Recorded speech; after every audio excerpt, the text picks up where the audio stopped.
Naapurista kuului se polkan tahti, jalkaipo hiikutti. Ievän näinkö se tyttö, se vahti, vaan kyllä hän leväsi juttutti. Sillä ei meitä silloin kielot haittaa, kun me tanssimme laijasta laita. Saliveli hipput, tupput, täppyt, äppyt, tipput hiljalleen.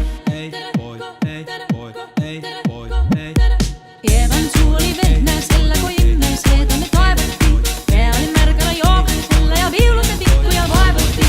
Ei tätä poikoo märkis haittaa, silloin kun laskoo laijasta laijaa. Saliveli hipput, tupput, täppyt, äppyt, tipput hiljalleen.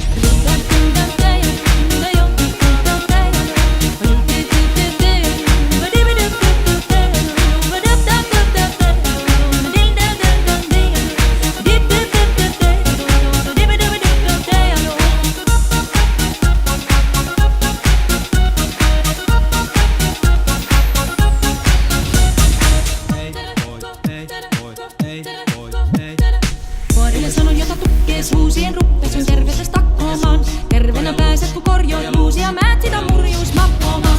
Ei tätä poikoo hellyys haittaa, pakkoa uhkii laijasta laita. Salivili hipput, tupput, täppyt, äppyt, tipput hiljalleen. Siellä oli lystiä soiton jälkeen, sain minä kerran syttyttee. Kotti kun mentiin jämmä, se riiteli ja leva jo alakoo nyt yhteen. Minä sanon levälle, mitäpä se haittaa, laskema vielä hei laijasta laita. Salivili hipput, tupput, täppyt, äppyt, tipput hiljalleen.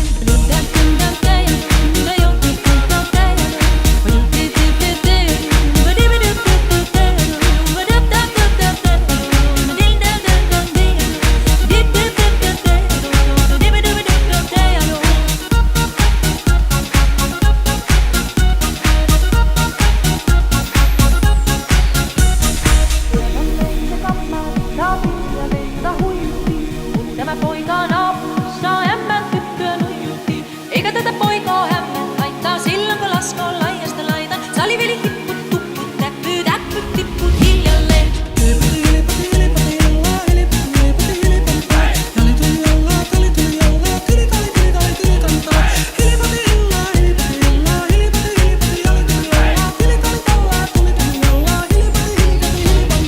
Sen minä sanon, jotta purraa pitää, ei mua niin vain nielasta.